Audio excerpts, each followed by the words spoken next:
Lectures में हम आने वाले अभी लेक्चर्स में कैसे प्रिपरेशन करने वाले हैं। तो आज का हम लोगों ने टारगेट रखा है कि आज की क्लास में हम लोग ह्यूमन फिजियोलॉजी करेंगे। एंड आई होप आप लोग सबके सब बच्चे ह्यूमन फिजियोलॉजी अच्छे से पढ़ के आए होंगे। पढ़ के आए हो सबके सब? एनसीईआरटी से रिवीजन करने के लिए मैंने आप लोगों को बोला था, as well as short note से रिवीजन करने के लिए बोला था आप लोगों को। तो आज की क्लास में हम लोग आपका ह्यूमन फिजियो यूनिट से जितने भी चैप्टर्स है उन सभी के सभी चैप्टर्स के रेगुलेशन हम लोग पढ़ेंगे। बिकॉज सबसे ज्यादा डिफिकल्टी बच्चों को रेगुलेशंस में आती है या फिर डिसऑर्डर्स में आती है। तो सारे ही चैप्टर्स के मैं आप लोगों को रेगुलेशन एंड डिसऑर्डर्स कवर कराऊंगी। उसके बाद हम लोग कुछ क्वेश्चन सॉल्व करने वाले हैं। तो आज का हमारा ये टारगेट रहेगा। फिर हमारा जो नेक्स्ट क्लास होगा, नेक्स्ट क्लास के लिए मैंने आप लोगों के लिए रखा है कि हम प्लांट फिजियोलॉजी करेंगे। और प्लांट फिजियोलॉजी के साथ में 3 चैप्टर हैं। उसके अलावा आपके जितने भी आपके बॉटनी वाले चैप्टर है, जैसे आपका प्लांट किंगडम हो गया, आपका मॉर्फोलॉजी इन फ्लावरिंग प्लांट्स हो गया, एनाटॉमी ऑफ फ्लावरिंग प्लांट्स हो गया, ये तीनों चैप्टर मतलब नेक्स्ट क्लास में हम लोग 6 चैप्टर्स को टारगेट करने वाले हैं। In this way I try कि आप लोगों को मैं 11th एफएसटी के लिए प्रिपेयर करके चलूं। अब बहुत सारे बच्चे सोच रहे हैं मैम हमारा नेक्स्ट टेस्ट तो 12th एफएसटी है। नेक्स्ट टेस्ट आप लोगों का ऑनलाइन है 21 को। 21 में आप लोगों का ऑनलाइन टेस्ट है 12th का एफएसटी, जिसके लिए मैम एफएसटी के लिए आप लोगों को मैं प्रिपेयर कराना चाहती हूँ। यस बेटा, मैम 21 को ऑनलाइन है या ऑफलाइन है? ऑनलाइन है, ऑनलाइन। Okay ma'am. ठीक है। एंड 21 को मोस्ट प्रोबेबली आप लोगों का 28 को ऑफलाइन टेस्ट होगा। एंड इस ऑफलाइन टेस्ट में आपका 11th एफएसटी होगा। तो इसीलिए मैंने आप लोगों का ये 11th एफएसटी आज से आपका तैयार कराना शुरू कर दिया है। ठीक है, क्योंकि 12th एफएसटी तो आप लोग बोर्ड एग्जाम्स के फियर में आप लोगों के प्रैक्टिकल चल रहे हैं, उन सब में भी आप लोग कर ही रहे हो। एंड डोंट वरी, हम लोग 3 लेक्चर्स अपने 11th का लेंगे और एक लेक्चर में हम अपना 12th का एफएसटी प्रैक्टिस करेंगे during the class session only. ठीक है, ऐसे हम लोग मैम मैं करके चलेंगे। हाँ बेटा बोलो। ये हमारा मैम मैंने वेटेज नीट में 10% इसका वेटेज अराउंड हो जाता है। These are the chapters. बोलो बेटा, कुछ बोल रहे थे आप? मैम मैंने आपको 2 क्वेश्चन भेजे डाउट में। ठीक है, मैं क्लास के बाद आपके वो क्वेश्चन सॉल्व करा दूंगी। अनश्वा बताओ। मैम वो जो लोकोमोशन में जो मायोसिन एक्टिन का जो कैल्शियम से जो रोल है ना, हाँ हाँ, वो ना मुझे समझ में नहीं आ रहा, थोड़ा प्रॉब्लम हो रहा है वो।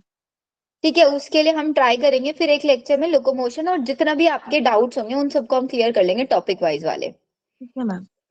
ठीक है, चलो अब मैं ना आप लोगों को कुछ इंपॉर्टेंट चीजें बता देती हूँ इन 6 के 6 चैप्टर्स में से कि कौन से इन सारे के सारे चैप्टर्स में सबसे इंपॉर्टेंट टॉपिक्स कौन से हैं जिनसे 101% क्वेश्चन आने ही आने वाला है। तो breathing and exchange of gases में जो आपका पल्मोनरी वॉल्यूम्स और कैपेसिटी है वहां पे 100% क्वेश्चन आता है। नेक्स्ट क्वेश्चन आता है आपका ट्रांसपोर्ट ऑफ गैसेस पे, कि गैसेस का ट्रांसपोर्ट में परसेंटेज आप लोगों से पूछ लिया जाता है, किसका परसेंटेज कितने बेसिस पे, एज वेल एज यहाँ से एक रेगुलेशन वाला क्वेश्चन भी बन जाता है, बहुत बनता है। वो आपका न्यूमोटेक्सिक सेंटर आप लोगों ने पढ़ा होगा। ठीक है, एक्सक्रीटरी प्रोडक्ट में आप लोगों का जो क्वेश्चन आता है सबसे ज्यादा रास मैकेनिज्म पे क्वेश्चन आता है, या फिर आपकी जो ट्यूब्यूल होती है उसकी परमिएबिलिटी पे, कि जो आपकी डिसेंडिंग वाली होती है वो किसके लिए परमिएबल होती है, असेंडिंग वाली किसके लिए परमिएबल होती है। बॉडी फ्लूइड एंड सर्कुलेशन में आपका जो ब्लड के कंपोनेंट्स हैं उनके ऊपर क्वेश्चन आता है। उसमें सबसे ज्यादा क्वेश्चन आता है आपका प्लाज्मा के ऊपर, कि प्लाज्मा का कितना परसेंट है, उसके अंदर और भी कुछ प्रोटीन्स होते हैं आपका एल्ब्यूमिन ग्लोबिन, उनका क्या फंक्शन होता है, उसमें मैच द फॉलोइंग क्वेश्चन करके आ जाता है आपका।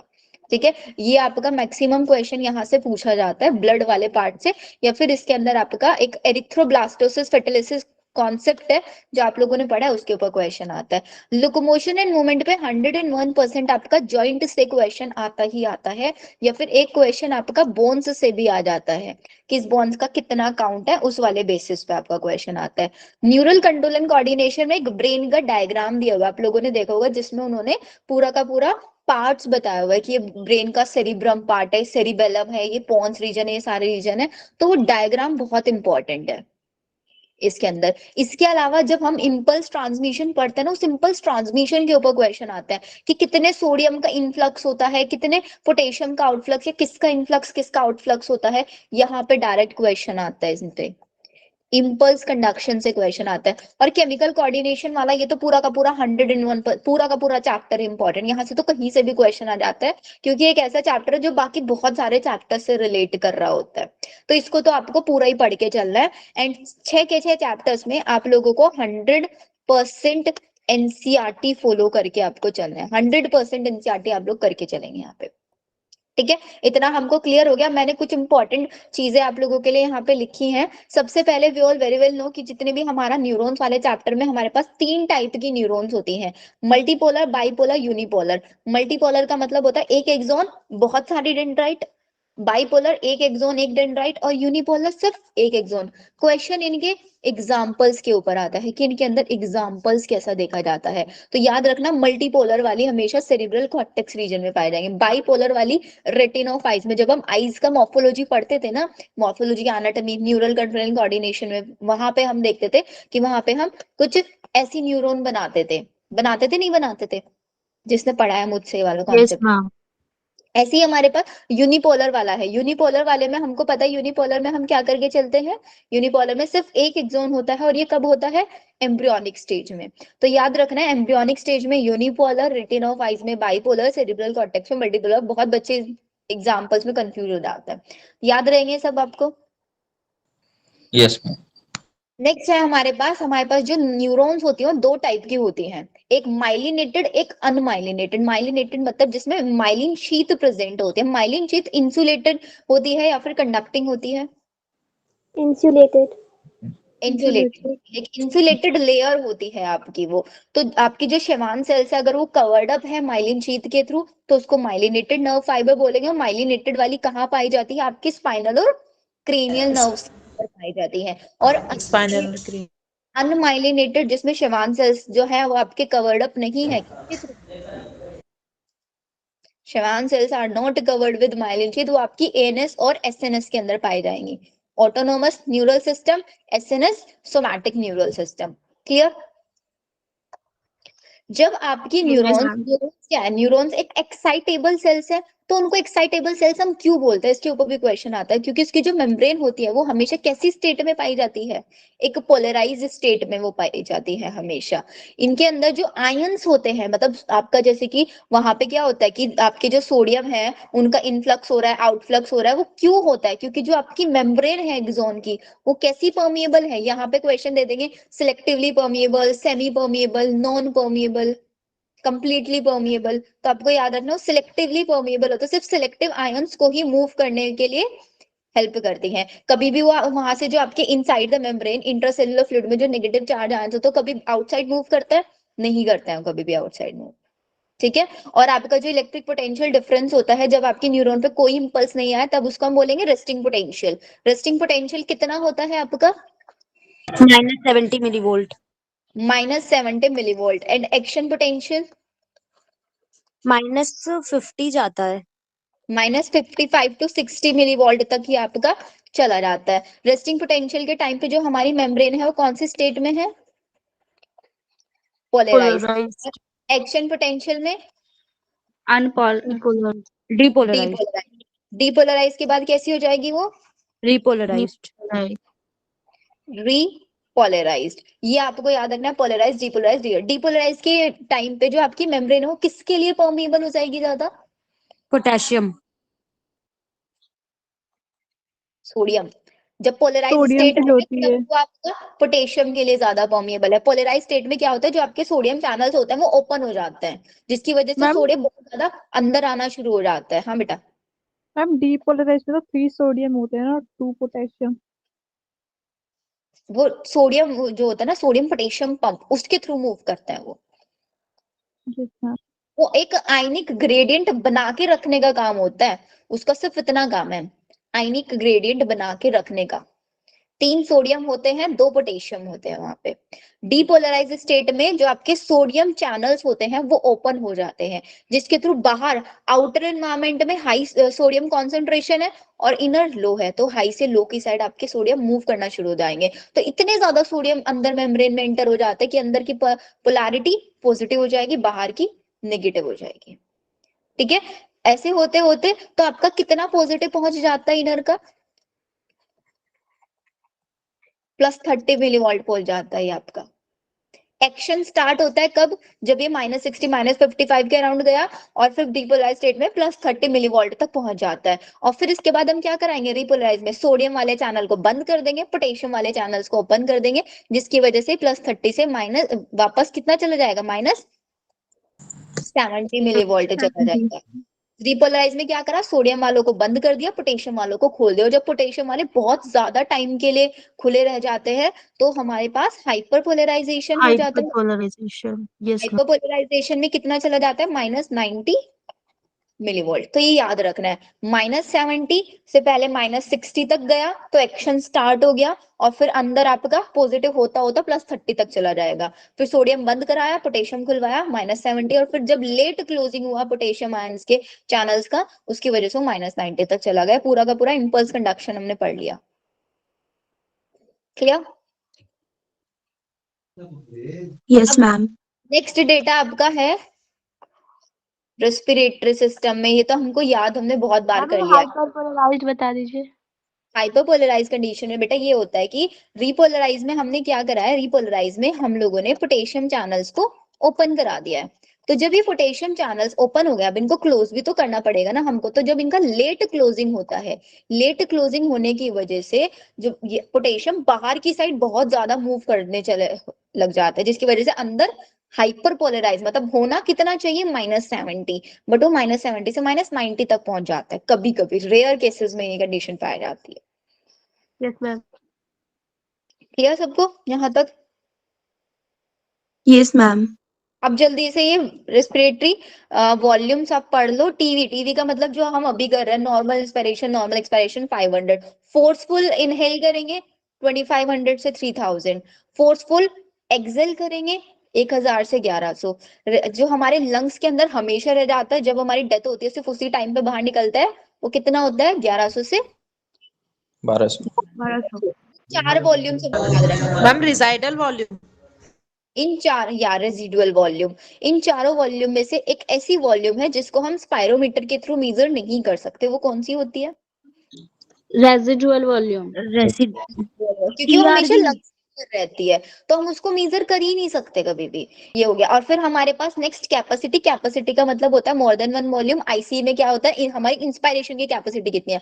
नॉर्मल हम 500 कर सकते हैं और फोर्सफुली हम 2500 कर सकते हैं, दोनों को ऐड कर दो। एक्सपायरेटरी नॉर्मल हम 500 कर सकते हैं, फोर्सफुली में हम लोग कितना कर सकते हैं, 1000 से 1100। 1000 से 1100। और हमारा फंक्शनल रेजिडुअल वॉल्यूम क्या होता है, नॉर्मल एक्सपायरेशन किया, नॉर्मल एक्सपायरेशन के बाद हमारे लंग्स में कितना बच गया है, फोर्सफुली वाला बच गया है और रेजिडुअल वाला बच गया है। और हमारा वीसी क्या होता है, vital capacity.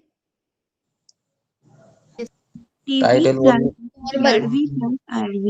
Normal inspiration, normal expiration plus tidal volume. Exactly. और आपका नेक्स्ट आ जाता है टोटल लंग कैपेसिटी। टीएलसी में चारों वॉल्यूम्स को ऐड कर दिया। यहाँ से इक्वेशन आपको गारंटेड। मैम हाँ बार जी, वाइटल कैपेसिटी दोबारा से बताना। कौन से वाला? Vital capacity vital VT. Capacity में आप देखो हमने किस किस चीज को ऐड किया हुआ है। हमने एक नॉर्मल की, मेरी नॉर्मल इंस्पिरेशन और नॉर्मल एक्सपायरेशन की कैपेसिटी कितनी है और मेरी फोर्सफुल की कितनी है। हम अपनी कैपेसिटी चेक करते हैं कि इंस्पिरेशन एक्सपायरेशन की मेरी कितनी कैपेसिटी है। नॉर्मल 500 है और अगर मैं नॉर्मल इंस्पिरेशन करूंगी तो वो 2500 है, नॉर्मल एक्सपायरेशन करूंगी तो 1000 से 1100 है। इन तीनों को ऐड कर दिया हमने। नॉर्मल मेरी कैपेसिटी कितनी है और फोर्सफुल वाली कितनी कैपेसिटी है, पूरी वाइटल कैपेसिटी हो जाएगी आपकी। ठीक है। और अगर हम कैपेसिटी में मैं आपसे पूछी इनमें से कौन से जिसको हम स्पायरोमीटर के थ्रू मेजर नहीं कर सकते, residual volume. Residual volume. Capacity में जिसके अंदर मैम आरबी जिसमें आरबी आएगा वो सारे नहीं मेजर हो पाएंगे। वो सारी नहीं मेजर होगा। एफआरसी और टीएलसी ये दोनों मेजर नहीं हो पाएगा। क्लियर? ओ यस मैम। अब ब्लड वाले में हमारे पास ये वाला डेटा बड़ा पूछा जाता है कि हमारे पास भी ब्लड है, ठीक है।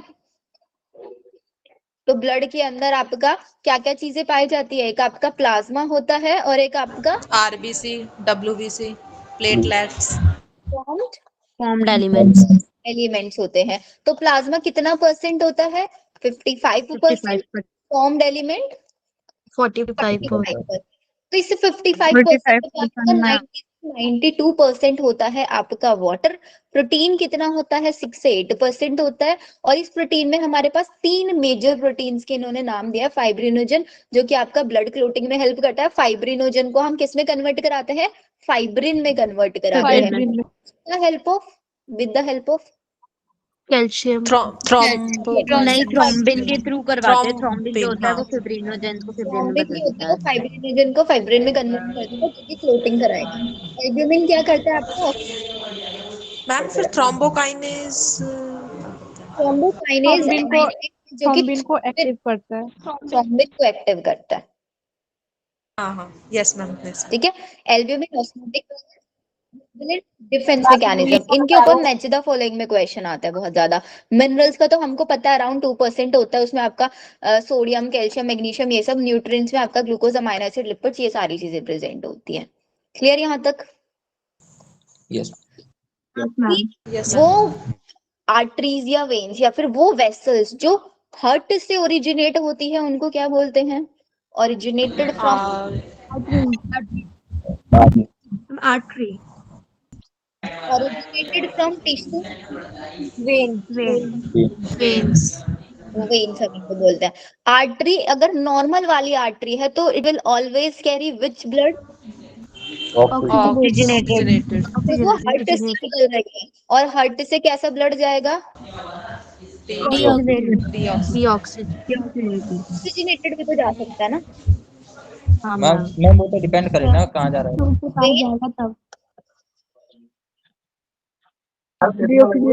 देखो, अब वो डिपेंड नहीं करेगा कहाँ जा रहा है कहाँ नहीं जा रहा है, ये वाला कंफ्यूजन दूर करो। हार्ट से निकल रही है ये, हार्ट से, तो हार्ट से जो निकल रहा है ब्लड वो हमेशा ऑक्सीजनेटेड होगा। टिश्यूज से जो निकल रहा है, टिश्यूज से हमेशा क्या आएगा? डीऑक्सीजनेटेड। वो वेट है। इसी को उल्टा कर दो, अगर मैं यहाँ पे ऐड कर दूंगी पल्मोनरी, पल्मोनरी आर्टरी, तो क्या लेके जाएगी? पल्मोनरी आर्टरी डीऑक्सीजन से निकलती है तो वो डीऑक्सी डीऑक्सीजनेटेड लेके जाएगी। ऐसे ही हमारे पास पल्मोनरी वेन क्या लेके जाएगी? ऑक्सीजनेटेड ऑक्सीजनेटेड लेके जाएगी। ये तो सबको क्लियर है ना चीजें? Yes ma'am. यस और ये मैकेनिज्म होता किस वजह से है आपके? डिफ्यूजन डिफ्यूजन की वजह से होता है। और यहाँ पे पार्शियल प्रेशर मैटर करता है CO2 एंड ऑक्सीजन दोनों का, ठीक है। चलो, अब हमारे पास जो फॉर्म्ड एलिमेंट्स हमने देखे, we have 3 formed elements, RBC, WBC, platelet. RBC का काउंट 5 से 5.5 मिलियन, डब्ल्यूबीसी 6000 से 8000, प्लेटलेट आपका 1,50,000 से 3,50,000 तक। क्लियर है? आरबीसी की जो होता है उनका हीमोग्लोबिन उनके अंदर प्रेजेंट होता है, वो रेड होती है किसकी वजह से? एक हीमोग्लोबिन कितनी ऑक्सीजन के साथ बाइंड कर सकता है? 4 बाइंड कर सकता है। और आपका ये एक साथ मतलब 100 ml ऑफ ऑक्सीजनेटेड ब्लड कितनी ऑक्सीजन लेके जा सकता है? 4 ml। 4 और 100 ml ऑफ डीऑक्सीजनेटेड ब्लड कितना ml ऑफ CO2 लेके जा सकता है? 5 ml। 5 के लिए 4 ml, CO2 के लिए 5 ml लेके जाएगा, याद रखना है। आरबीसी जो होता है वो ई न्यूक्लिएटेड होता है, उसके अंदर न्यूक्लियस नहीं होता, न्यूक्लियस हटा दिया गया है क्यों? ताकि हमको ज्यादा से ज्यादा स्पेस मिल जाए ज्यादा बाइंडिंग हाँ बनाने का। हीमोग्लोबिन शेप भी कैसी बनाई गई है? बाइकॉन्केव। कॉनकेव इसकी शेप बनाई गई है। बाइकॉनकेव से कभी सिकल सेल एनीमिया भी हो जाता है, सिकल सेल इसकी जो शेप होती है वो चेंज हो जाती है, ठीक है। इसका लाइफ स्पेन 120 डेज का होता है। इसका काम होता है उसके बाद हाँ डब्ल्यूबीसी ल्यूकोसाइट्स कलरलेस होते हैं, प्रेजेंट होता है इनके अंदर न्यूक्लियस, इनका शॉर्ट लिव होता है, इनका काम होता है आपके पूरी बॉडी का डिफेंस मैकेनिज्म बनाना। प्लेटलेट्स आपका कलरलेस होता है, न्यूक्लियस इनके अंदर भी एब्सेंट होता है, शॉर्ट लिव होती है, एंड इनका काम होता है ब्लड को कोएगुलेट कराना। Clear? Yes ma'am. Yes ma'am. अब ये देखो कि जो हमारे पास ये WBC था, इन WBC दो टाइप का हो सकता है, ग्रेनुलोसाइट, एक ग्रेनुलोसाइट। ग्रेनुलोसाइट में हमारे पास तीन है, BEN से आप इसको याद रखेंगे, बेंटेन होता है ना, बेन से। एंड ऐसे ही आपका ए ग्रेनुलोसाइट, इसको आप याद रखेंगे ML से, Ben ML। B for basophil, eosinophil, neutrophil. इनके ऊपर भी मैच द फॉलोइंग क्वेश्चन आता है, तो इनके फंक्शन आपको पता होने चाहिए। सबसे ज्यादा परसेंट में हमारे पास क्या होते हैं, न्यूट्रोफिल्स होते हैं, क्योंकि न्यूट्रोफिल्स। WBC का काम है आपका डिफेंस मैकेनिज्म देना, और डिफेंस मैकेनिज्म आपका कौन बनाता है, न्यूट्रोफिल, न्यूट्रोफिल्स प्लस फेगोसाइटोसिस में इन्वॉल्व होता है, एज वेल एज आपका मोनोसाइट भी फेगोसाइटोसिस में इन्वॉल्व होता है। जो आपका लिम्फोसाइट होता है, ये आपकी बॉडी का इम्यून रिस्पॉन्सेस को कंट्रोल करता है। इनमें से आपका बेसोफिल, इओसाइनोफिल में से एक एलर्जिक रिएक्शंस वगैरह के लिए होता है, वो होता है आपका इओसाइन। बेसोफिल्स होता है आपका इंफ्लेमेटरी रिएक्शंस में ये हेल्प करता है, इंफ्लेमेटरी रिएक्शंस में। क्लियर? मतलब जो आपका बेसोफिल है, ये तो अपने अंदर से रिलीज करेगा क्या, हिस्टामाइन, जिसकी वजह से इन्फ्लेमेशन हो, और इओसाइनोफिल हिस्टामाइन नेज सिक्रीट कर देगा, जो हिस्टामाइन को भगाएगा। ये इन्फ्लेमेशन कराएगा, और ये इन्फ्लेमेशन के अगेंस्ट लड़ने का भी काम कर जाता है। आरबीसी की शेप बाइकॉनकेव इन्यूक्लिएटेड होता है। प्लेटलेट्स आर सेल फ्रेगमेंट्स किससे बने हैं, मेगा कैरियोसाइट से आपके ये बने हैं। कौन, प्लेटलेट्स। आपका आरबीसी की जब डेथ हो जाती है, कहाँ चले जाते हैं, आपके स्प्लीन में चले जाते हैं। स्प्लीन में, ग्रेवयार्ड ऑफ आरबीसी। बेसोफिल अपने अंदर से हिपारिन, हिस्टामिन, सेरोटोनिन, ये सब अपने अंदर से सिक्रीट करते हैं, जो इन्फ्लेमेटरी हेल्प करता है। बोलो। बेसोफिल्स होता है मैम, उसी को मास्ट सेल बोल सकते हैं। हाँ, उसी को ही हम वास्ट सेल्स भी बोल सकते हैं। मैम इन्फ्लेमेटरी रिएक्शन क्या होती है? इन्फ्लेमेशन बेटा, इन्फ्लेमेशन का मतलब होता है स्वेलिंग करना, जो हमने human health and disease chapter में पढ़ा है पूरा। Okay ma'am. ठीक है, ये हो गया। ब्लड क्लोटिंग के बारे में आ जाओ। ब्लड क्लोट कैसे होगा, ब्लड क्लोटिंग के लिए हमने अभी फाइब्रिनोजन वाली चीज देखी थी। तो अगर हम प्लाज्मा के अंदर से, हमारा जो ब्लड का कंपोनेंट है प्लाज्मा, कितना परसेंट है, 55%। 55%। उसके अंदर से सारे क्लोटिंग फैक्टर्स हटा दो, तो क्या बच जाएगा हमारे पास, सीरम। सीरम। आपकी बॉडी पे कहीं भी इंजरी हुई, ठीक है, इंजरी होने के बाद जो आपके प्लेटलेट्स, हमने देखा ना ब्लड का कौन सा कंपोनेंट, प्लेटलेट वर्क करते हैं। प्लेटलेट अपने अंदर से केमिकल रिलीज करेंगे, जो कि कैस्केड प्रोसेस है। कैस्केड का मतलब होता है एक रिएक्शन से नेक्स्ट रिएक्शन इन्वॉल्व है, एक की तरह जाता है। रिएक्शन प्रोडक्ट चेन मैम संशिका, बोलो बोलो ये जो जो कैस्केड प्रोसेस, मतलब लाइक बैक टू बैक जो रिएक्शन एक के हाँ, बाद बैक टू बैक रिएक्शन चलेगी, और एक रिएक्शन दूसरी रिएक्शन के ऊपर डिपेंड होगी, yes ma'am. Chain reaction type से। Okay ma'am. आप देखो ना, वो आपको समझ में आएगा कैसे हम इसको कैस्केड प्रोसेस बोल रहे हैं। यहाँ पे क्या होगा, आपका थ्रोम्बोकाइनेज एंजाइम बनेगा, जो एंजाइम क्या करेगा, प्रोथ्रोम्बिन को, और ये थ्रोम्बोकाइनेज एंजाइम का फॉर्मेशन किसके प्रेजेंस में होगा, कैल्शियम के प्रेजेंस। Calcium ion. वो प्रोथ्रोम्बिन को थ्रोम्बिन कन्वर्ट करेगा, और थ्रोम्बिन बन जाएगा, यही थ्रोम्बिन फाइब्रिनोजन को फाइब्रिन कन्वर्ट करेगा। तो है एक दूसरे के ऊपर डिपेंड सारी चीजें। फिर यही आपका फाइब्रिन है, ये आपका क्या करेगा, ब्लड क्लोटिंग कराने में हेल्प करेगा। और आपके ब्लड के अंदर जितने भी क्लोटिंग फैक्टर्स होते हैं, इनएक्टिव फॉर्म में प्रेजेंट होते हैं। जब आपकी बॉडी में कोई इंजरी होती है, उसी टाइम पे वो आपका एक्टिवेट हो जाता है। ब्लड क्लोटिंग में आयरन का इन्वॉल्वमेंट होता है, कैल्शियम का इन्वॉल्वमेंट होता है। Clear? Neural control and coordination में जितना मेन डेटा था वो मैंने आपको बताया, ठीक है। उसके बाद हम लोगों ने रेस्पिरेटरी सिस्टम वाला मेन डेटा कर लिया। अब ये हमारे पास बॉडी फ्लूइड एंड सर्कुलेशन का जो डेटा वाला चीजें हैं, प्रोसेस नहीं पढ़ा रही, सिर्फ डेटा, ठीक है। अब हमारी जितनी भी ब्लड वेसल्स है, इट कैन बी आर्टरीज और वेन्स, उनकी 3 लेयर्स होती है, tunica externa, tunica media, tunica intima. 3, externa, media, intima. सब outermost, middle, innermost, ये तो हमको पता ही है। आपको याद रखना है किस चीज से मिलके बनी हुई है। तो जो आपकी एक्सटर्नल वाली है वो फाइब्रस कनेक्टिव टिश्यू या कोलेजन फाइबर्स से मिलके बनी है। बीच वाली आपकी स्मूथ मसल्स और इलास्टिक इन नेचर होती है, और सबसे इनर मोस्ट आपकी स्क्वैमस एंडोथीलियम से बनी होती है। ये आर्टरी जो होती है, उनका ल्यूमन जो होता है वो बहुत नैरो होता है, क्योंकि आर्टरी के अंदर हमको प्रेशर हाई रखना है या लो रखना है, प्रेशर आर्टरी के अंदर हाई रहता है ना, वो काफी ब्लड का फ्लो की वजह से। और हमें वॉल्व्स की जरूरत किसके अंदर पड़ेगी, आर्टरीज में या वेन्स में? मैम आर्टरी में पड़ेगी। बैक फ्लो को प्रिवेंट करती है।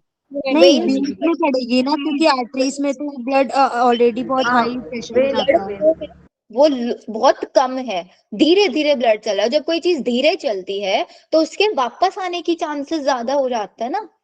यहाँ पे तो इसके ऊपर प्रेशर ऑलरेडी बहुत हाई है, प्रेशर हाई है, तो भाई इसको तो पीछे मुड़ने का टाइम ही नहीं मिलेगा।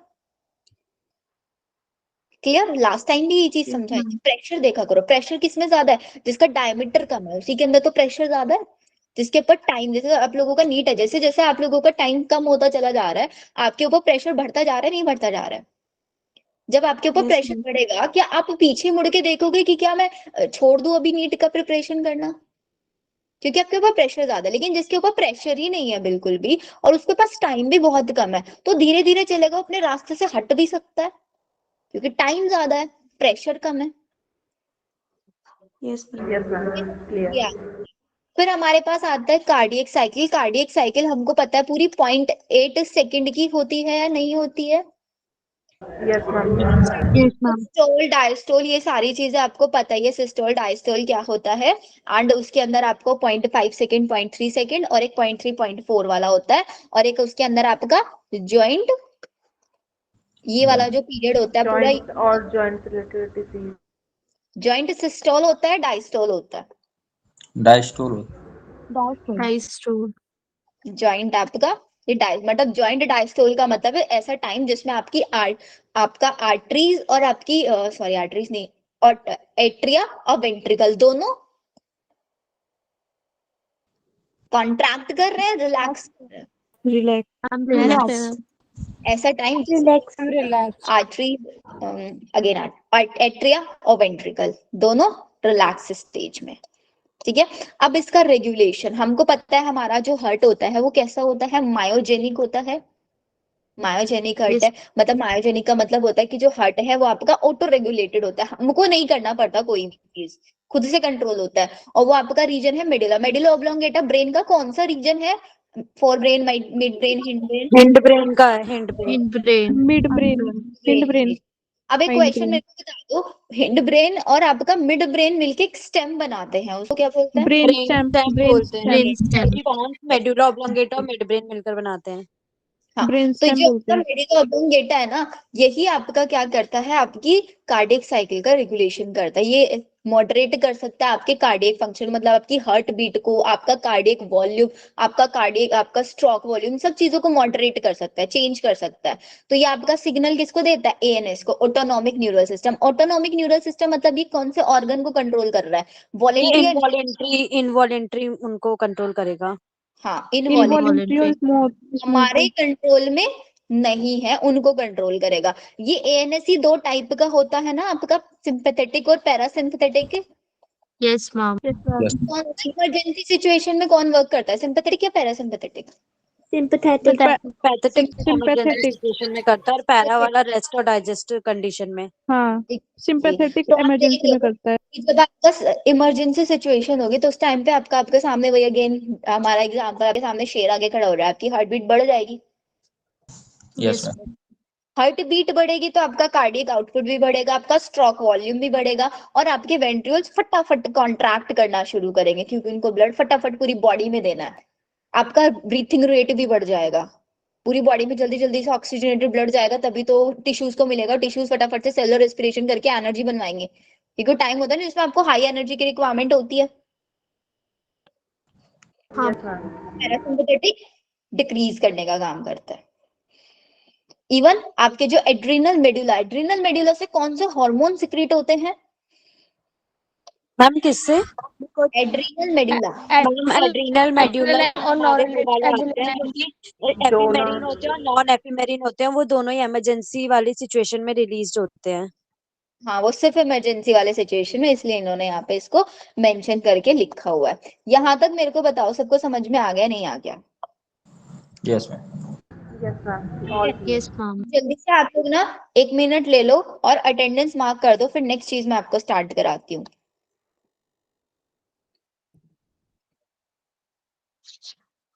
अटेंडेंस मार्क कर दो, बिकॉज एंड तक सब बच्चे चले जाते हैं, फिर आप लोगों की अटेंडेंस नहीं लग पाती है। तो अब से हम लोग जो अटेंडेंस लिया करेंगे क्लास के मिड में लिया करेंगे।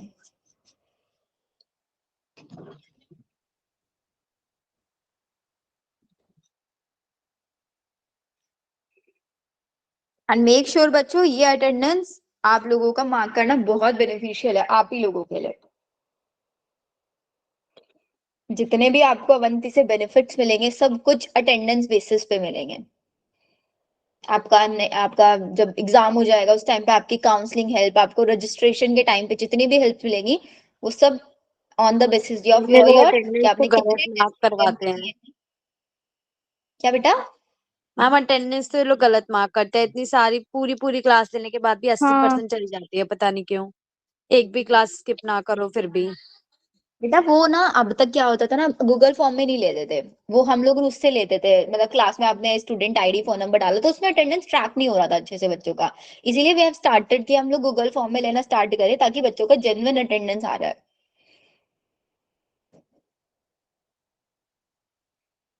एंड जितने बच्चों को मैंने कल के सेशन में बताया था कि आप लोगों को अब से फोकस करना है, 31 जैन तक आपको अपना सिलेबस फिनिश कर लेना है। कर रहे हो Alisha yes ma'am. And Vaishali और कौन थी, अर्पिता थी कल के सेशन में। यस मैम कर रहे हैं। आरिब आप तो आए नहीं थे। गुंजन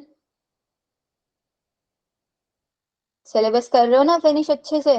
मैम कल का तो बायो का क्लास का अटेंडेंस नहीं लगाना था ना। हाँ कल का बायो का नहीं लगाना था अटेंडेंस। चलो अब हम आ जाते हैं हमारे एक्सक्रीटरी सिस्टम वाले सेशन पे कि हमारा जो किडनी है उसको रेगुलेशन, उसमें आपको पता ही है कि आपका किसका मेन फंक्शन होता है, आपके हाइपोथैलेमस का जनरली फंक्शन वहां पे देखा गया है। हाइपोथैलेमस होता है ना बीच में ऐसे आपका थैलेमस, ऊपर एपिथैलेमस, नीचे आपका हाइपो हाइपोथैलेमस। ठीक है ये। तो अगर आपकी बॉडी में लो ब्लड वॉल्यूम है, आपकी ब्लड का वॉल्यूम कम है, आपका बॉडी फ्लूइड वॉल्यूम या फिर इसी को ही हम आयनिक कॉन्सेंट्रेशन बोल सकते हैं। अब लो ब्लड वॉल्यूम का क्या मतलब हुआ? Low blood volume ma'am blood में वाटर का वॉल्यूम कम है।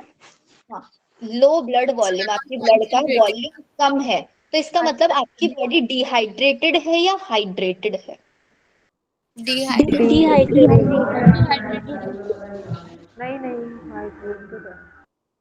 चलो हमने मान लिया कि आपकी बॉडी डिहाइड्रेटेड है, तो इस टाइम पे जो यूरिन प्रोड्यूस होना चाहिए वो कैसा प्रोड्यूस होना चाहिए?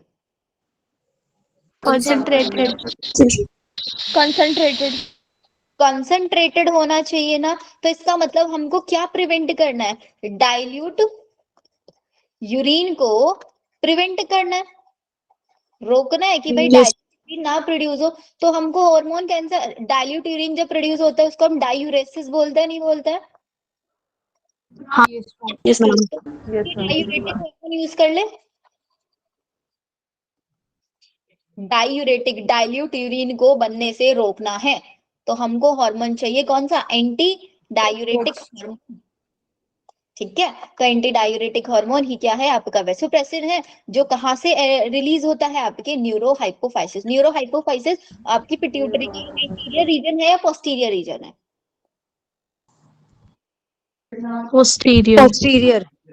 पोस्टीरियर रीजन है। ठीक है, तो आपका जैसे आपकी बॉडी के अंदर लो ब्लड वॉल्यूम हुआ, बॉडी को दिखा कि भाई पानी की कमी हो रही है तो पानी बचाना है, पानी बचाने के लिए डाइल्यूट यूरिन को बनने से रोकना है तो एंटी डायूरेटिक हार्मोन रिलीज कराएंगे आपकी पोस्टीरियर पिट्यूटरी, जो आपकी ब्लड वेसल्स को कॉन्स्ट्रिक्ट कराएगा एंड उसके साथ साथ आपके डीसीटी को बोलेगा कि भाई ज्यादा से ज्यादा वाटर को रीअब्सॉर्ब करो, डायूरेसिस को प्रिवेंट करेगा, जिसकी वजह से आपका ब्लड वॉल्यूम इंक्रीज हो जाएगा, ब्लड प्रेशर बढ़ जाएगा और आपका ग्लोमेरुलर फिल्ट्रेशन रेट बढ़ जाएगा। ये सारी चीजें हो जाएंगी, इसकी वजह से आपका ब्लड वॉल्यूम इंक्रीज हुआ। देन फिर जैसे ही ब्लड वॉल्यूम इंक्रीज हुआ आपके जो ऑस्मो रिसेप्टर्स प्रेजेंट है वो आपके वेसोप्रेसिन को बनने से फिर रोकना शुरू कर देंगे। क्लियर? डिहाइड्रेटेड अगर सिंपल याद रखना है, अगर आपकी बॉडी डिहाइड्रेशन में जा रही है तो आपकी बॉडी के अंदर कौन सा हार्मोन पाया जा रहा होगा? एडीएच को वैसोकॉन्स्ट्रिक्टर बोलते हैं, क्या बोलते हैं? कॉन्स्ट्रिक्टर नहीं बोलते, ये वैसोडाइलेटर पहले होता है। डायलेटर। कॉन्स्ट्रिक्टर बोलेंगे डायलेटर बोलेंगे? कंस्ट्रक्टर। कॉन्स्ट्रिक्टर बोलेंगे भाई। मैम अगर ये कॉन्स्ट्रिक्टर ब्लड वेसल्स करेगा को तो वाटर कॉन्स्ट्रिक्ट एब्जॉर्ब कराएगा, करेगा। ब्लड वेसल्स को कॉन्स्ट्रिक्ट कराएगा, उनका जो डायमीटर है उसको कम कराएगा। तो ये आपका कॉन्स्ट्रिक्टर के जैसे काम करेगा। कंस्ट्रिक्ट करना है आपको चीजों को। फिर आपका JGA की फुल फॉर्म कौन बताएगा मेरे को?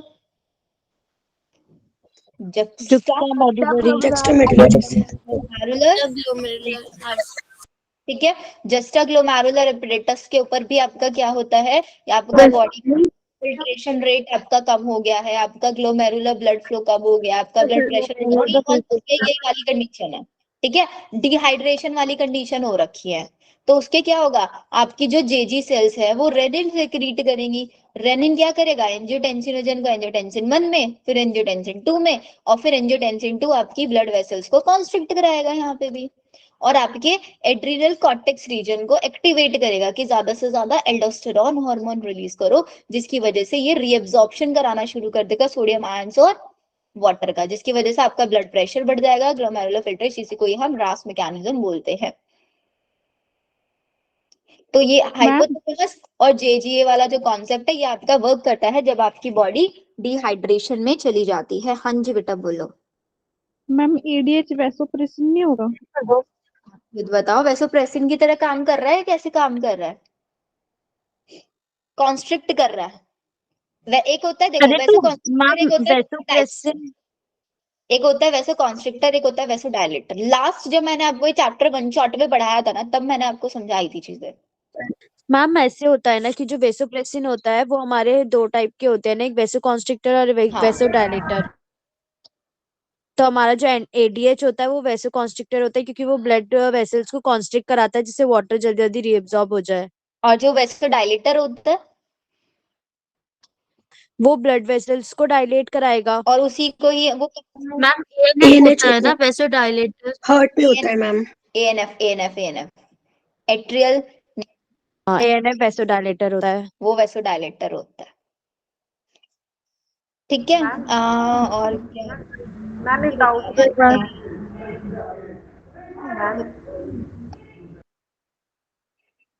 बोलो। मैम, जैसे आपने भी बताया था ना कि अगर लो ब्लड वॉल्यूम हो, यानी कि ब्लड जो है कम है, तो मैम ब्लड अगर कम है तो मतलब पानी ज्यादा हो गया, तो फिर मैम हाइड्रेटेड नहीं होगी बॉडी? ब्लड का वॉल्यूम, ब्लड के अंदर पानी कम है, ब्लड के अंदर ब्लड पानी कम है, ब्लड कम है तो एनीमिया कंडीशन हो जाएगी, जैसे अभी साक्षी को रखी है। ब्लड का वॉल्यूम पानी, ठीक है। मैम लो ब्लड वॉल्यूम यानी ब्लड कम है, ब्लड के अंदर पानी कम है, ब्लड आपका कॉन्सेंट्रेटेड हो रखा है, ऐसे समझ लो। कंसंट्रेटेड है, यस मैम। फिर तो मैम हार्ट रिलेटेड भी हो सकता है। अब हार्ट वाले केस पे आएंगे ना, वो तब वर्क करता है आपका जब आपके बॉडी के अंदर बहुत ज्यादा हाइड्रेटेड है, पानी बहुत ज्यादा है, आपका ब्लड बहुत ज्यादा डाइल्यूट हो रखा है, उस टाइम पे क्या होगा, आपका ब्लड का फ्लो बढ़ जाएगा, क्योंकि ब्लड क्या हो रहा है, ब्लड की डेंसिटी कम हो रही है, उसका फ्लो बढ़ जाएगा, जिसकी वजह से उसका सिग्नल किसको जाएगा, एएनएफ को। एएनएफ आपका वैसोडायलेशन के जैसे वर्क करेगा और ब्लड के प्रेशर को कम कर देगा, ग्लोमेरुलर फिल्ट्रेशन रेट को कम कर देगा। तो सिंपल केस याद रखना है, जब आपकी बॉडी डिहाइड्रेशन में है तो आपका हाइपोथैलेमस से आपका एडीएच या वैसोप्रेसिन वर्क करेगा, और आपका जेजीए से आपका रेनिन मैकेनिज्म चलेगा, रास मैकेनिज्म, और आपका ये एडीएच वाला मैकेनिज्म डिहाइड्रेशन में, और हाइड्रेशन में आपका एएनएफ वाला मैकेनिज्म वर्क करेगा। एएनएफ और रास मैकेनिज्म एक दूसरे के अपोजिट काम कर रहा है, क्योंकि एक ग्लोमेरुलर फिल्ट्रेशन रेट को इंक्रीज कर रहा है और एक डिक्रीज कर रहा है, एंटागोनिस्टिक वर्क कर रहा है। हाँ मैम। हाँ जी बेटा, मैम रिपीट कर दो। Ma'am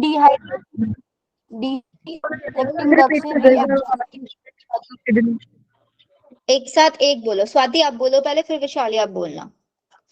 ma'am regulation of kidney एक बार रिपीट कर दो, मुझे समझ नहीं आ रहा। रेगुलेशन ऑफ किडनी बेटा अगर आपको समझ में नहीं आया ना तो इट मीन्स आपने चैप्टर अच्छे से नहीं पढ़ा हुआ है। सिर्फ मैं आपको ये बता रही हूँ कि आपकी बॉडी के अंदर कैसी कंडीशन है, उस तरीके से आपकी बॉडी में रिस्पॉन्ड करेगा। अगर आपकी बॉडी के अंदर डिहाइड्रेशन की कंडीशन है तो उस टाइम पे आपका कौन सा मैकेनिज्म काम करेगा, और अगर आपकी बॉडी के अंदर पानी बहुत ज्यादा हो रखा है, हाइड्रेटेड हो आप, ओवर हाइड्रेटेड हो, तो आपकी बॉडी में क्या वर्क करेगा, सिर्फ वो याद रखना है। डिहाइड्रेटेड हो तो आपका एडीएच या वेसोप्रेसिन या फिर आपका रेनिन मैकेनिज्म, और अगर आप हाइड्रेटेड हो तो आपका एएनएफ वर्क करेगा, वेसोडाइलेशन कराएगा। ये याद रख लो, छोटी छोटी चीजें, ठीक है। चलो फिर आ जाओ आपके ब्रेन वाले पार्ट पे। यहाँ से भी बच्चों बहुत क्वेश्चन आता है। वी हैव नो कि हमारा जो ब्रेन होता है उसको 3 पार्ट में डिवाइड करता है, fore brain, mid brain and hind brain. तो मैं आपका स्टार्ट करूंगी फोर ब्रेन से। फोर ब्रेन में हमको पता है हेड ऑफ हिप्पोकैम्पस होता है एक, जो कि आपका लिम्बिक सिस्टम बनाता है। हेड ऑफ हिप्पो, हेड का मतलब होता है H4 hypothalamus, A4 amygdala, C4 thalamus. तो मतलब हिप्पोकैम्पस। ये चारों चीजें मिलकर आपका लिम्बिक सिस्टम मतलब आपका इमोशनल ब्रेन बनाती है, जो आपके सारे इमोशन, सेक्सुअल बिहेवियर, हर चीज कंट्रोल करता है जो आपकी इमोशन से रिगार्डिंग होता है। साक्षी एनी डाउट बेटा? No ma'am.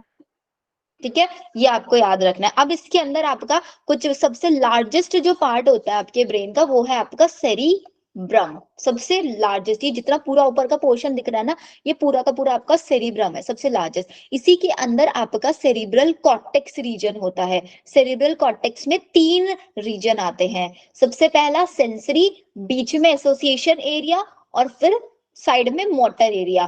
क्वेश्चन आता है जो बीच में वो एसोसिएशन एरिया, ना तो वो सेंसरी होता, ना ही वो मोटर न्यूरॉन की तरह वर्क करता है। उसका फंक्शन कुछ अलग ही होता है, मतलब पूरा रिले सेंटर के जैसे वो वर्क कर रहा होता है। इम्पल्स आती हैं, जाती हैं, आने जाने की तरीके से वो काम करता है पूरा का पूरा। आपके सेरिब्रम में 2 hemisphere, right hemisphere, left hemisphere, दोनों हेमिस्फेयर को कनेक्ट कर रहा है। बीच में एक ट्रैक्ट है नर्व फाइबर का, उसको हम बोलते हैं कॉर्पस कैलोसम। कॉर्पस कैलोसम सिर्फ और सिर्फ ह्यूमंस के अंदर ही पाया जाता है। फिर हमारे पास थैलेमस होता है, इसको एक कोऑर्डिनेटिंग सेंटर बोलता है। थैलेमस के ऊपर एपिथैलेमस, नीचे हाइपोथैलेमस। हाइपोथैलेमस से ही अटैच होती है पिट्यूटरी ग्लैंड, जिसका फंक्शन आप उसमें पढ़ते हैं केमिकल कोऑर्डिनेशन चैप्टर में। हाइपोथैलेमस का मेजर फंक्शन है, जितना भी आपको भूख लगती है, प्यास लगती है, आपकी बॉडी का टेम्परेचर, उन सब चीजों को आपका हाइपोथैलेमस कंट्रोल करके चलता है। इसके अलावा ये बहुत सारे अपने अंदर से हार्मोन सिक्रीट करता है, जो हार्मोन जाके पिट्यूटरी को सिग्नल देंगे और वहां से कोई पर्टिकुलर टाइप का हार्मोन निकल के आएगा।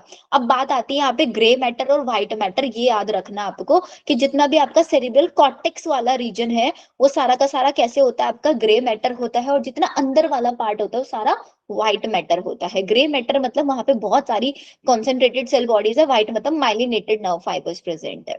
सेरिब्रल कॉर्टेक्स में 3 एरियाज बताए, सेंसरी, मोटर और एसोसिएशन। एसोसिएशन ना सेंसरी होता ना ही मोटर होता, इसका काम होता है आपका सेंसरी। एसोसिएशन ये बनाता है मेमोरी, कम्युनिकेशन, इन चीजों को कंट्रोल करता है ये आपका। लिम्बिक सिस्टम मैंने आपको बताई दिया, उसके अंदर क्या क्या आता है, आपका पूरा सेक्सुअल बिहेवियर, आपका एक्साइटमेंट, प्लेजर, रेग, फियर, ये सब यहीं से कंट्रोल होता है। मिड ब्रेन के अंदर आपके 4 लोब्स होते हैं, 2 सुपीरियर कॉलिक्यूली, 2 इंफीरियर कॉलिक्यूली। सुपीरियर कॉलिक्यूली आपका कैसा रिफ्लेक्स मेंटेन करते हैं, ऑडिटरी या फिर विजुअल? ऑडिटरी। नीचे और इंफीरियर वाले विजन। विजुअल, ठीक है। डोर्सल साइड में ये प्रेजेंट होता है, नहीं होता है? क्वाड्री, 4 बोला ना, क्वाड्री कॉलिक्यूली, ठीक है, याद रखना है। जो आपका मिड ब्रेन है वो किसके बीच में होता है, आपका फोर ब्रेन का थैलेमस और आपका हाइंड ब्रेन का पोन्स, इन दोनों के बीच में प्रेजेंट होता है मिड ब्रेन, ठीक है।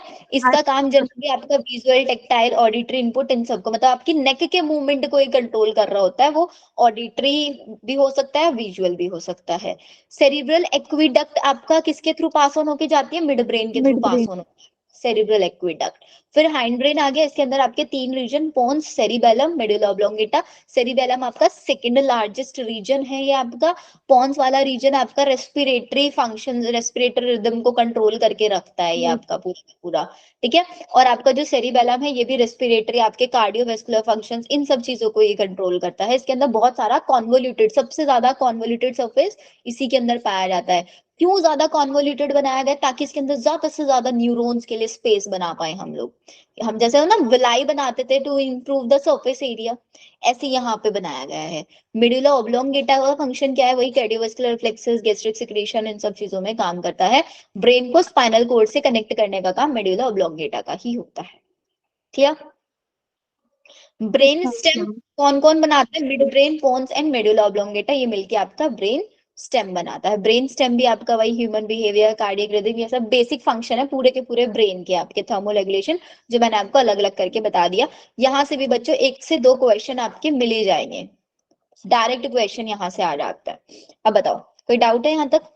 मैम एक ना मेरे को इस चैप्टर में 2 चीज प्रॉब्लम हो रही है। एक तो जब इसके जो मैंने एमटीजी करी थी उसमें ना कुछ नर्व्स की नेमिंग थे कि लाइक सबसे लार्जेस्ट नर्व्स कौन सी है, वेगस नर्व के अकॉर्डिंग था कि वेगस नर्व 10th नर्व होती है। करो सब, आउट ऑफ एनसीईआरटी कुछ मत करो बेटा इसमें से। इसका जो मैम बट चैप्टर इसके क्वेश्चंस है पीवाईक्यू में, वो बहुत डिटेल्ड है, बहुत डिटेल्ड क्वेश्चंस है। तो आपको क्या करना है ना, आउट ऑफ एनसीईआरटी बिल्कुल भी नहीं जाना है, और अगर याद रखना है ना तो थोड़ा सा याद रख लेना वेगस नर्व किस टाइप की नर्व होती है। एक क्वेश्चन था तो वहाँ पे ऑप्शन पे आपको मिलेगा मिक्स नर्व है, और आपकी या फिर मिक्स्ड नर्व है वो।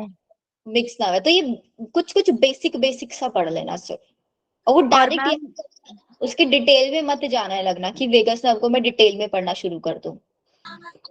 मैम और एक ये डाउट था कि इस चैप्टर में ना मतलब एक ऐसे क्वेश्चन ज्यादा है कि ये ब्रेन ये चीज क्या फंक्शन कंट्रोल कर रही है, ये चीज क्या फंक्शन कंट्रोल कर रही है, तो ये चीज मिक्स हो रही है कि क्योंकि सबका काम तो नियरली सेम सेम ही लग रहा है, तो बहुत कंफ्यूजन हो रही है उन फंक्शंस को उसके एमसीक्यू को परफॉर्म करने में। देखो सिंपल याद रखना है इन इस चीज को, वही है ना कि जो मैंने चार्ट दिया ना इसमें पूरा ब्रेन कवर हो रहा है। तो मैं आपसे डायरेक्टली पूछूं, आपका कम्युनिकेशन कौन मेंटेन कर रहा है? आपका सेरिब्रल कॉर्टेक्स। ठीक है। आपकी बॉडी का टेम्परेचर कौन मेंटेन कर रहा है?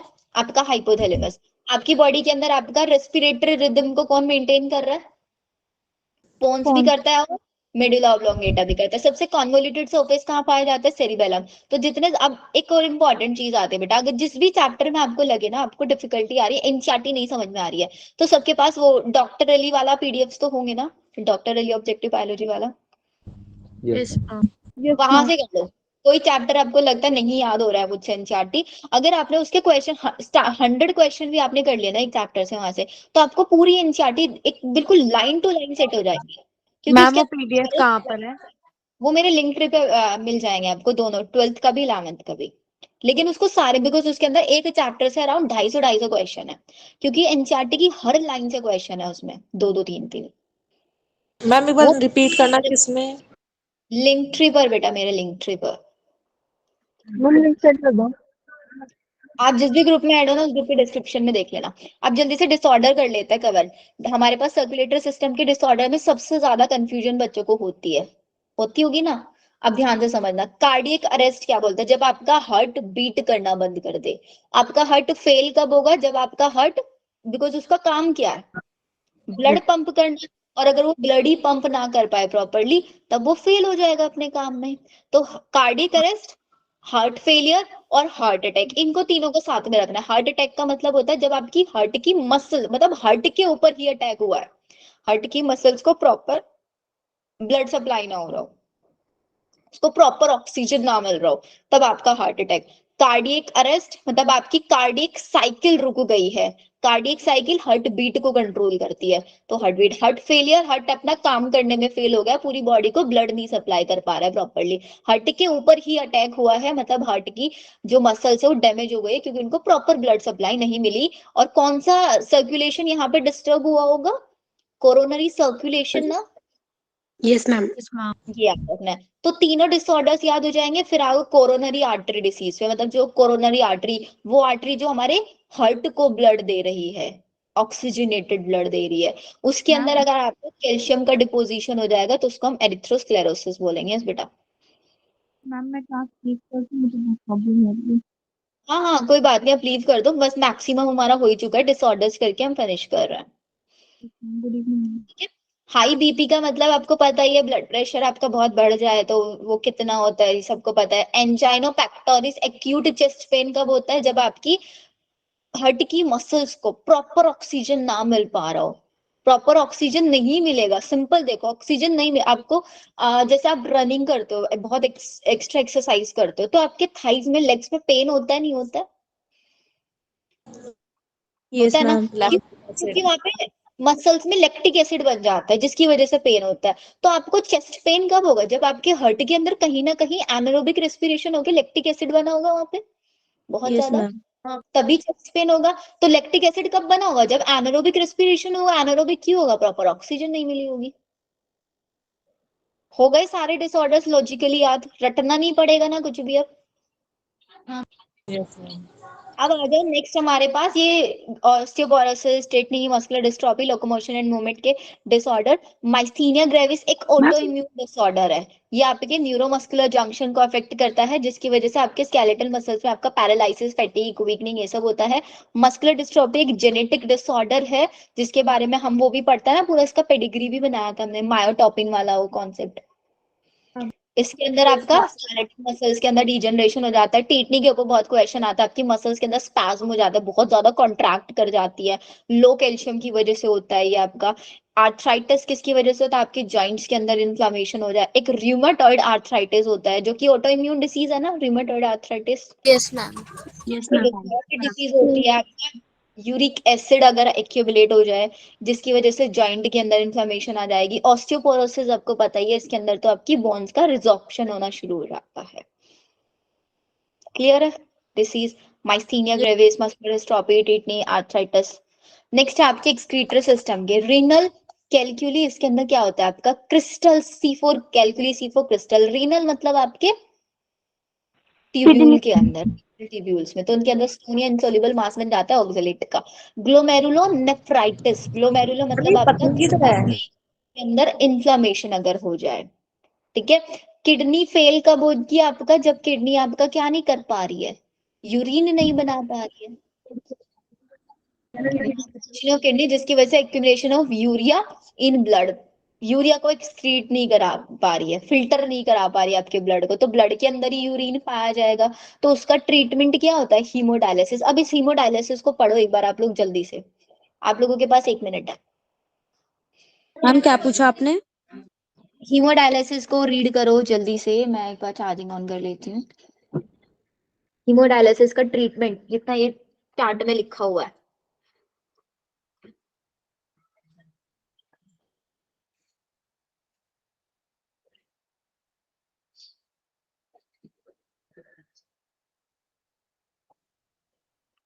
Process to remove urea from blood, blood से यूरिया आर्टिफिशियली रिमूव करना है आपको।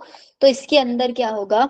Blood drained from the, obviously artery से हम ब्लड सारा ले लेंगे, उसके अंदर एंटीकोएगुलेंट डालना पड़ेगा ताकि ब्लड कोएगुलेट ना हो जाए। देन फिर उसको डायलिसिस यूनिट के अंदर डालेंगे। उसके अंदर क्या होते हैं? सेलोफेन की ट्यूब्स होती हैं सराउंडेड बाय, उसके आसपास डायलिसिस फ्लूइड होता है।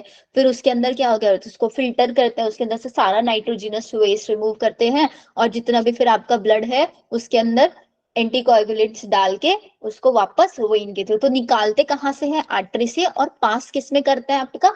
वेन में डायरेक्ट।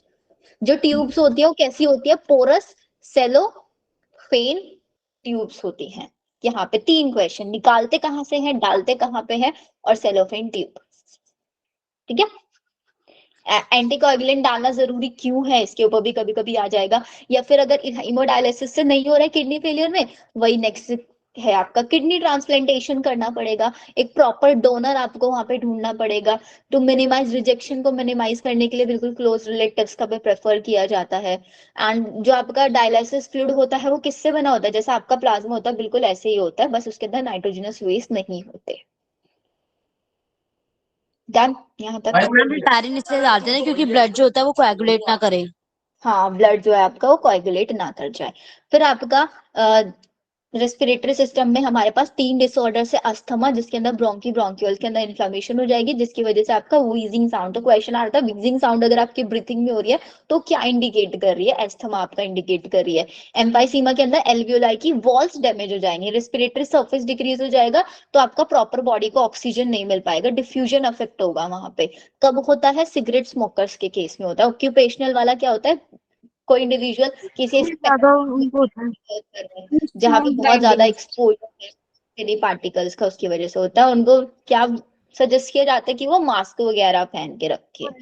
रेगुलेशन आपको पता ही है क्या होता है इसके अंदर, आपका न्यूरोटॉक्सिक सेंटर जो कीमोसेंसिटिव एरिया किस चीज के लिए सेंसिटिव होता है, हाई CO2 और H पॉजिटिव रिसेप्ट करता है। फिर आपका आयोटा पे होता है, आयोटिक आर्क पे भी कुछ रिसेप्टर्स होता है और कुछ कैरोटिड रिसेप्टर्स भी प्रेजेंट होते हैं। इन सब का काम है रेस्पिरेटरी एडजस्टमेंट कराना, और पॉन्स का काम है सिर्फ और सिर्फ आपकी इंस्पिरेशन की ड्यूरेशन को रिड्यूस करना। ये सब सेंसिटिव किसके लिए है, सिर्फ और सिर्फ CO2 और H पॉजिटिव के लिए। याद रखना है ऑक्सीजन का कोई रोल नहीं होता है रिदमिक रेस्पिरेटरी रिदम को मेंटेन करने में। अगर ऑक्सीजन का लेवल बहुत कम भी हो गया ना बॉडी में, तब भी कोई रेगुलेशन नहीं होगा, बहुत हाई भी हो गया तब भी कोई फर्क नहीं पड़ेगा।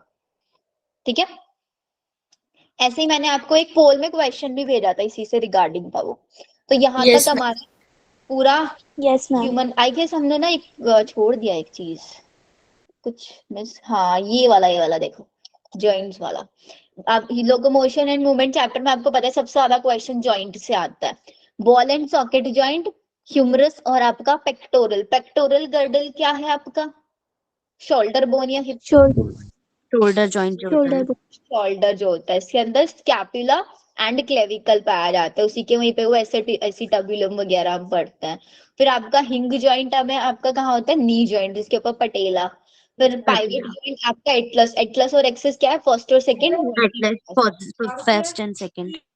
आपके कार्पल्स के बीच में ग्लाइडिंग जॉइंट होता है, कार्पल और मेटाकार्पल के बीच में आपका सेडल जॉइंट होता है।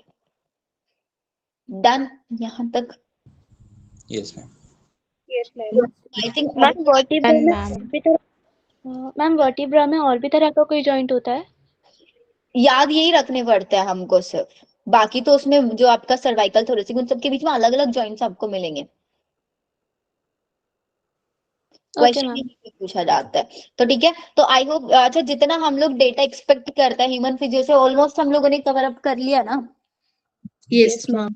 तो अभी मैं आप लोगों से एक्सपेक्ट कर सकती हूँ कि आप ह्यूमन फिजियो का अगर क्वेश्चन सॉल्व करोगे तो आपसे हो जाएंगे, मतलब 80% क्वेश्चन आप बहुत इजीली सॉल्व कर पाओगे। एंड अगर हम इसको फटाफट से एक बार समराइज करें तो कोई स्टूडेंट मेरे को बता सकता है आज की क्लास में हमको क्या सीखने के लिए मिला है मेजरली। मैम मैम बोलो बोलो मैम, जो आप प्रैक्टिस के लिए बता रहे थे ना लिंक ड्राइव, वो एक बार व्हाट्सएप पे भी आप डालवा दोगे?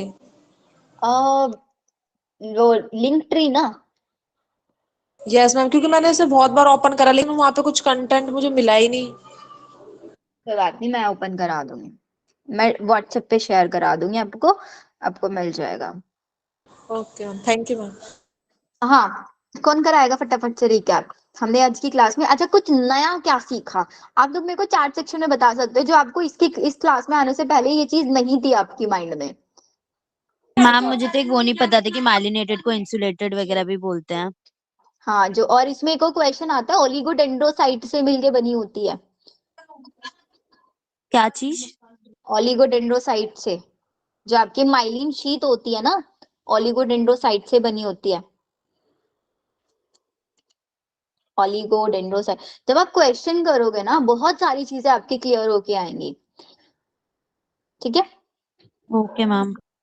और वेसोप्रेसिन वेसोकॉन्स्ट्रिक्टर में मैंने देखा कि आपको सबसे ज्यादा कंफ्यूजन हुआ, उसको आपको ध्यान रखना है कि इसके अंदर कंफ्यूजन ना होना चाहिए। रेगुलेशन आपको ध्यान रखना है, और जैसे अलीशा बता रहे थे कि ब्रेन वाले पार्ट में, तो जिस पार्ट में आपको लगे ना कि सबसे ज्यादा मुझे चीजें मैं भूल रही हूँ क्वेश्चन करते टाइम, तो उन्हीं को आप लिख लो अपने पास, ताकि उन्हीं को बार बार आप रिवाइज करते रहो। ठीक है, नेक्स्ट क्लास जब हमारी होगी थर्सडे में, तो मैं ये वाले चैप्टर्स से डेटा रिवाइज कराऊंगी आपको। ठीक है, क्योंकि आई नो क्वेश्चन तो आप खुद से कर ही लोगे, एंड हर स्टूडेंट की क्वेश्चन सॉल्व करने की अलग अलग कैपेबिलिटी होती है, कोई कितने टाइम में करते हैं कोई कितने टाइम में। तो विल ट्राई कि हम क्लास में थोड़ा सा डेटा रिवाइज किया करेंगे। मैम तो इसको मतलब हम लोग अभी एक दिन और ह्यूमन फिजियोलॉजी नहीं ले सकते ताकि थोड़ा और रिवाइज, क्योंकि अभी प्लांट फिजियोलॉजी हुई नहीं है ना, अभी ह्यूमन फिजियोलॉजी कर रहे थे। ह्यूमन फिजियो के लिए आपके पास कल का टाइम है ना, मतलब इनको चैप्टर को आपको नहीं करके आना है, मैं कराऊंगी आपको इनका डेटा। आपके ओके पास मैम। हमारी क्लास नहीं होती है ना वेडनेसडे में, तो आपके पास कल का टाइम है। अब कल आराम से ह्यूमन फिजियो पढ़ो अच्छे से, फिर जब आप नेक्स्ट क्लास में आओगे तो मैं आपको ये वाले चैप्टर कराऊंगी। वो भी चैप्टर है ना मैम, इन ह्यूमन चैप्टर को फिजियोलॉजी हम में। 2 दिन देंगे, थर्सडे फ्राइडे, सैटरडे में हम एफएसटी करेंगे। Ma'am please Ma'am, growth and can development in PGR. एक एक करके बोलो बेटा, एक एक करके। गुंजन बताओ, कुछ बोल रहे थे आप। Ma'am plant growth and development में पीजीआर का वो डेटा एक बार डिटेल करवा देना। उसको मैं आपको ट्रिक से याद कराऊंगी, बिकॉज उसमें वो डेटा याद नहीं रहता होगा ना। माल्टिंग किसमें होता है, सेनेसेंस, डिले विले, इसमें कंफ्यूजन होती होगी ना क्वेश्चन करते टाइम। Yes ma'am. हाँ, तो उसको आप टेंशन मत लो, मुझे पता है इस चैप्टर में आपको मुझे क्या क्या चीजें करानी है, तो वो डेटा वाली चीज मुझ पे छोड़ देना आप लोग। मॉर्फोलॉजी में नहीं बेटा, मॉर्फोलॉजी में अभी एडिशनल फैमिलीज नहीं की हुई है। एडिशनल फैमिलीज की आई थिंक मैं आपकी क्लास ना संडे में एक्स्ट्रा क्लास लगाने का सोच रही हूँ, जिसमें आपको मैं ये करा दूंगी। एडिशनल फैमिलीज मुझे आपको करानी है, आपको कॉकरोच कराना है, आपको एक लेक्चर मुझे फ्लॉक कराना है। ये चीजें अभी रहती हैं आपकी, ठीक है। चलो फिर हम मिलते हैं नेक्स्ट क्लास में। हाँ जी, मैम बोलो बोलो। मैम एक क्वेश्चन नहीं आ रहा था।